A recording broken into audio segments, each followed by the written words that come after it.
I know that this cell phone ban is a hot button issue for the majority of teachers. And so I'd say most teachers have gone to, saying no phones in class, go ahead and put it in the caddy.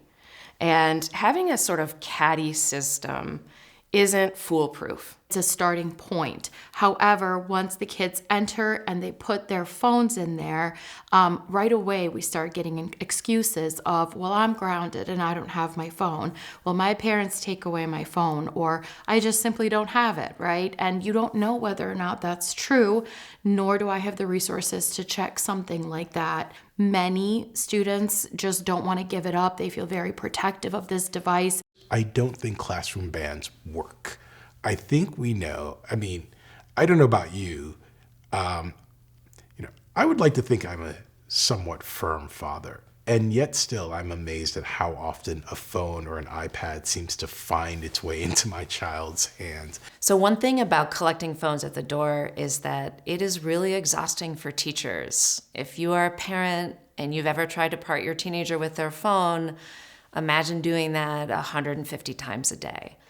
And it sets up this adversarial tone from the get-go that you then have to sustain day after day after day after day. And it's really exhausting. It's exhausting for me as a veteran teacher, but I have actually seen young teachers burn out because they don't yet have the skills and tools and support to enforce a classroom ban. What battles do I feel like fighting today? Do I want to have to fight the phone battle with 33 kids in a class? I really feel that teachers have enough things to already do in their classrooms. To ask teachers to have to be responsible for policing phones is another thing that takes them away from what their main responsibility is, which is to educate and build relationships.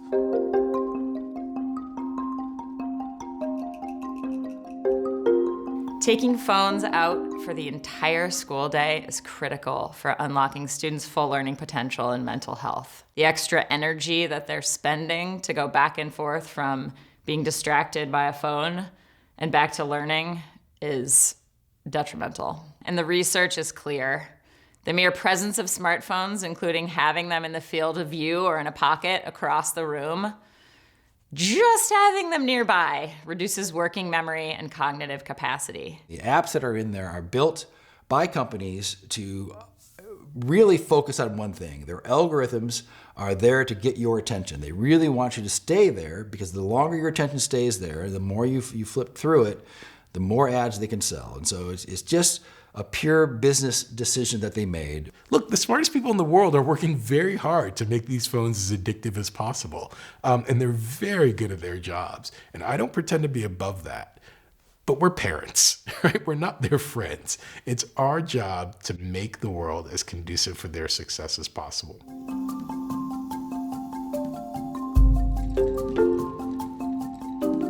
Early in my pediatric career, it was about once a month that we saw a child or teen struggling with clinically significant anxiety or depression. Today, caring for young people with anxiety and depression makes up half of what I do every single day.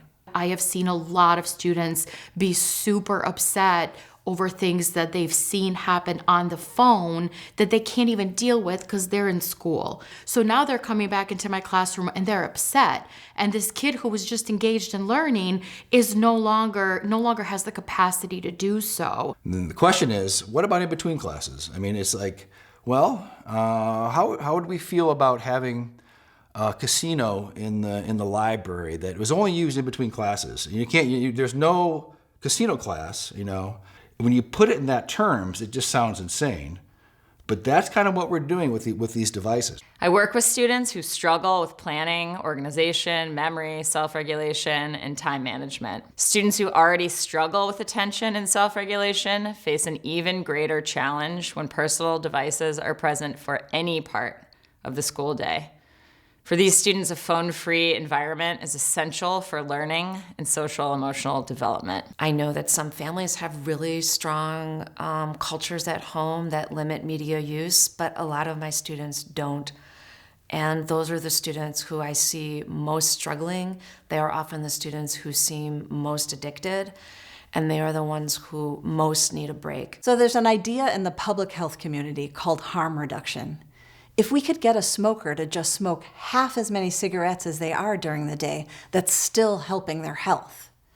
For students, if they're not using their phones for a full school day, 7 hours, that can have tremendous benefits for their mental health and for their learning and focus. Approaches where students keep their phones in backpacks, often called off and away, or in cubbies in classrooms, can end up with teachers treating some students differently from others. Putting phones away from bell to bell is not only the most effective way, but the most equitable way.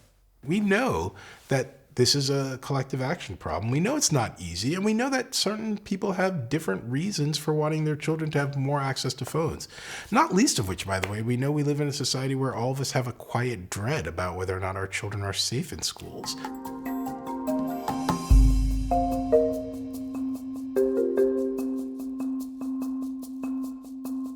I know that many parents are concerned about safety and safety of their child while their child's at school and want access in the case of any kind of emergency.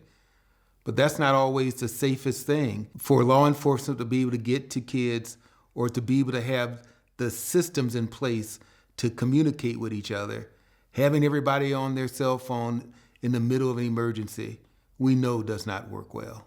A common concern that we had was parents feeling like safety was going to be compromised by removing cell phones from the classroom.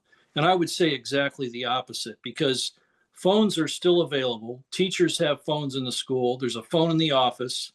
If the safety forces are needed, we still have the ability to communicate with them in a timely manner.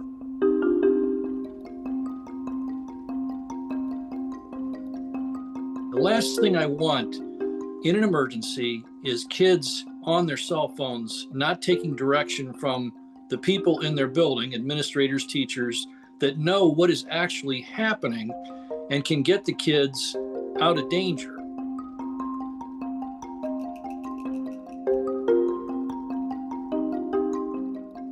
I think we all need to weigh the convenience of cell phones against the incredible cost of cell phones. I have 3 children of my own, and I've gotten used to being able to contact my kids around drop up and pick up and things like that. But every classroom has a phone, and I feel like it is worth it to all of us to have a tiny extra bit of inconvenience for this good that I think it would do for the entire student body. We don't pretend that these phones aren't going to be a huge part of our children's lives, and they do have to learn to use them responsibly. Of course, that's right.